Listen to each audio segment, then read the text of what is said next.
সালমান শাহর স্ত্রী সামিরা বর্তমানে ৩ সন্তানের মা।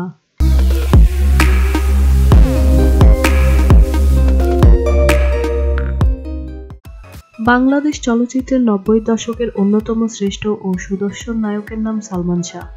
সোহানুর রহমান সোহানের হাত ধরেই কিয়ামত থেকে কিয়ামত চলচ্চিত্রের মাধ্যমে চলচ্চিত্র জগতে পদার্পণ করেন সালমান শাহ। প্রথম ছবিতেই জনপ্রিয়তা অর্জন করতে সক্ষম হন, তারপর আর পেছনে ফিরে তাকাতে হয়নি তাকে। একের পর এক ব্যবসা সফল চলচ্চিত্র উপহার দিয়ে গেছেন সবাইকে।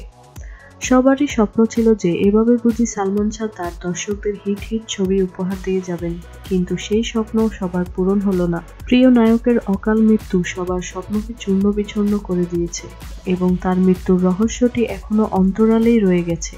অনেকেই জানতে চান কী করেন বা কেমন আছেন সালমানের স্ত্রী সামিরা।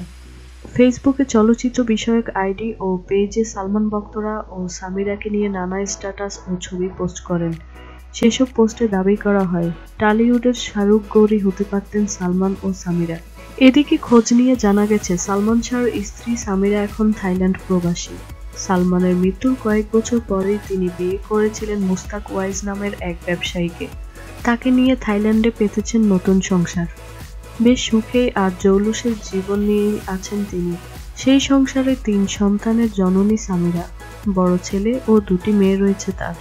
জানা গেছে বাংলাদেশে খুব একটা আসেন না, আসলেও এড়িয়ে চলেন মিডিয়া বা কোলাহল। সালমানের মৃত্যুর পর থেকেই নিজেকে সবকিছুর জন্য আড়ালে নিয়ে যান তিনি। গেল বছরের ১৯শে সেপ্টেম্বর সামিরার বাবা শফিকুল হক হীরা বেশ কিছু গণমাধ্যমে জানিয়েছেন সালমানের মৃত্যুতে আর সবার মতোই আঘাত পেয়েছিল সামিরা।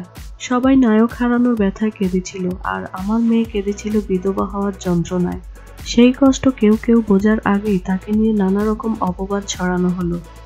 সেই মন্তব্যে সামিরার বাবা আরও জানিয়েছেন চমকপ্রদ এক তথ্য। সালমানের মৃত্যু দিনে নাকি কারো সঙ্গে কোনো কথা বলেন না সামিরা, নিজের মতো চুপ করে থাকেন।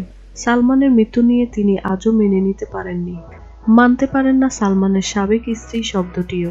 এদিকে সালমানের মা নীলা চৌধুরী সালমানের মৃত্যুর জন্য সামিরাকে দায়ী করে একটি হত্যা মামলা করেছিলেন, তাই সালমানের পরিবারের সঙ্গে কোনো রকম যোগাযোগ করেন না সামিরা।